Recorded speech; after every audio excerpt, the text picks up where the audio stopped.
Story 1 family photo. There was a single mother who had 3 daughters. The youngest daughter was diagnosed with an inoperable brain tumor. The doctors broke the bad news to her mother. They told the poor woman that her daughter had only 3 months to live.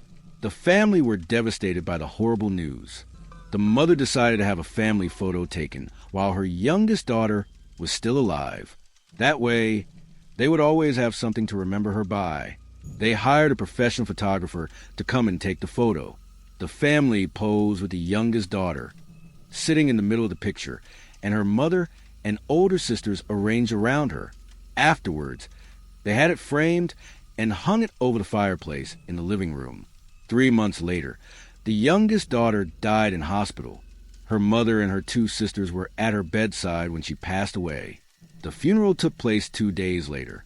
After the funeral, the mother was sitting in the living room when she happened to glance up at the family photo over the fireplace. She was horrified to discover that her daughter's face in the photo was shifting and changing. It looked distended and deformed, almost demonic. They brought the family photo to the professional photographer and complained.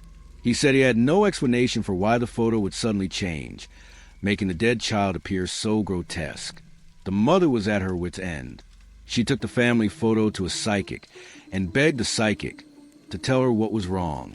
The psychic took one look at the family photo and recoiled in horror. "I'm sorry to have to tell you this," said the psychic.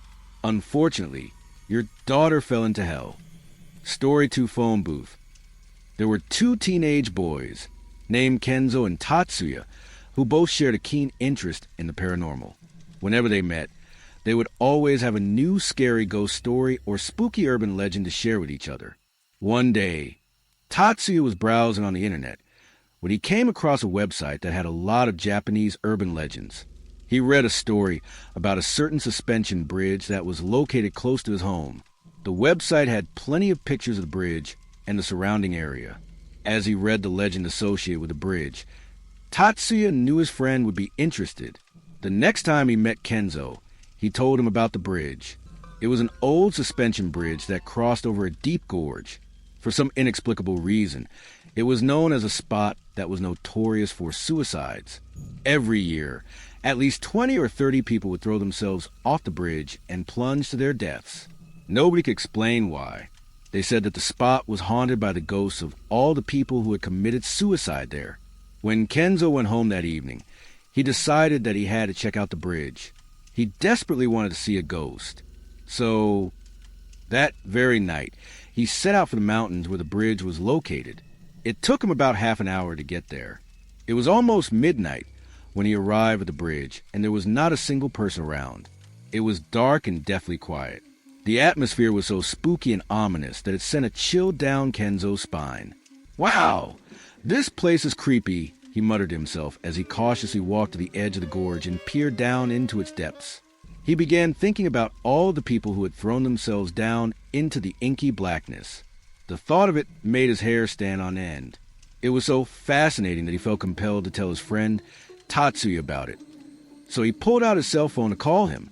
However, since he was high up in the mountains, he couldn't get any reception. Looking around, Kenzo noticed a solitary phone booth standing nearby. He went inside, put some coins in the slot, and dialed Tatsuya's number. "Hello? Tatsuya? Guess where I am right now," he said.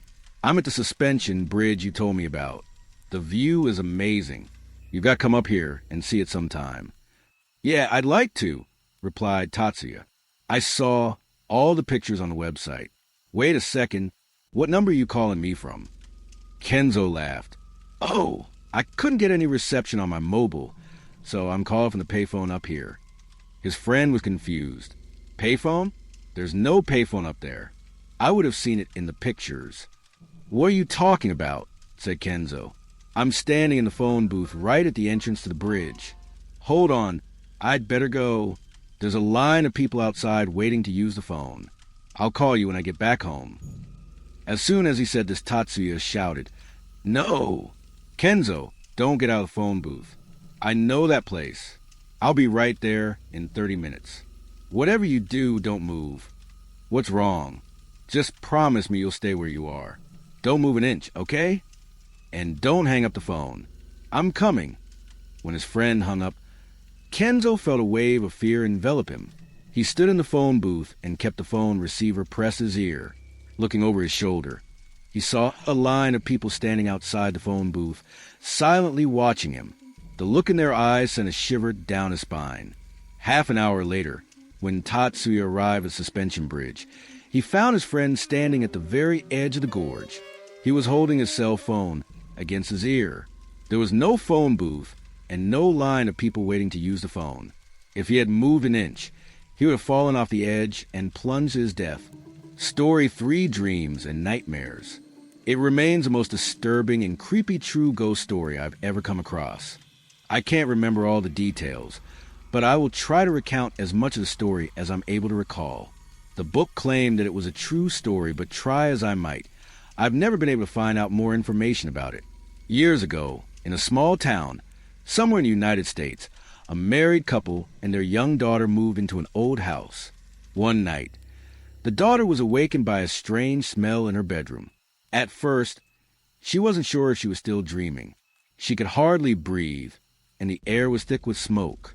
As she blinked her eyes and looked around, she found that her bedroom looked different.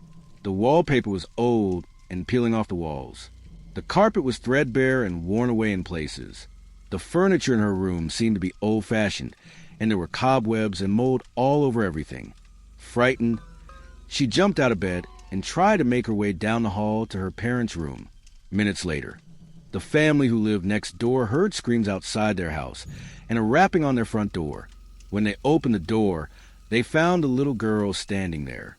She was crying and babbling incoherently and kept pointing to her own house. When they looked across the garden wall, they saw that her house was on fire. They immediately called the fire brigade, who arrived minutes later and put out the fire. Sadly, most of the house was burned beyond repair, and in the rubble, they found the charred bodies of the little girl's parents. It appeared that they had been burned alive while they lay in bed. When police questioned the little girl, she told them a shocking and unbelievable story. When she had woken up during the night, she went to her parents' room and opened the door. She had been confronted by a horrifying scene. Her parents lay dead in bed, and there were 2 young black boys standing over them.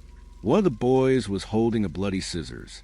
The girl said she began screaming and fled to the neighbor's house. The police didn't believe her story at first and assumed she must have been having nightmares.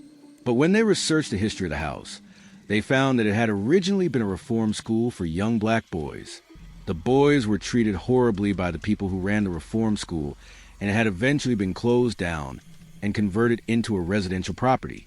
Nobody could ever convince the little girl that what she had seen was just a dream.